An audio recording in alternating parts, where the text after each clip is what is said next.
अरे मयूर, आता चला आपण गावाकडे जाऊ, मस्त एक महिनाभर राहू आणि शेतीवाडीची कामं करू. हा तात्या बरोबर आहे तुमचे. तसे तुम्ही आता रिटायर झालेत, देऊ एक महिनाभर लक्ष शेतीकडे.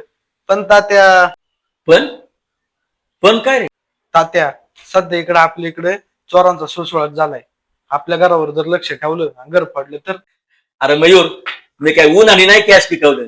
मी बरोबर आयडिया केली. हे बघ, 1,000 रुपये आणि ही चिठ्ठी. चिठ्ठी? काय ते चिठ्ठीत आणि कोणासाठी ती?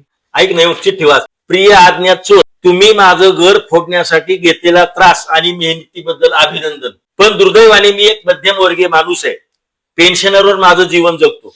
घरात काही मौल्यवान वस्तू नाहीत. मला वाईट वाटतंय की तुमचा वेळ आणि श्रम वाया जाईल. म्हणून तुमच्या प्रयत्नाचा सन्मान म्हणून ही छोटीशी रक्कम स्वीकारा आणि तुमच्या व्यवसायात तुम्हाला अजून यश मिळावे म्हणून काही सल्ले पण देतो. 8व्या मजल्यावर एक भ्रष्ट मंत्री राहतो. 5व्या मजल्यावर एक मोठा उद्योगपती राहतो. 3ऱ्या मजल्यावर एक भ्रष्ट राजकारणी. त्यांच्याकडे पैशाचे आणि सोन्याचे डोंगर आहेत. तुमच्या व्यवसायातील यशामुळे त्यांना काही फरक पडणार नाही, कारण काळा पैसा असल्यामुळं ते पोलिसांकडे तक्रारही करणार नाही. आता ही चिठ्ठी आपण इथं ठेवू आणि आपल्या प्रवासाला निघू. खरंच तात्या, याला म्हणतात डॉक्टर. तात्या कुलूप जरा चांगला लावा. हा हा, व्यवस्थित लावतो. मयूर, दार तर उघडं दिसतंय. मला वाटतं चोर आणि त्याला मारला काय ना आपल्या घरावर. चल बरं.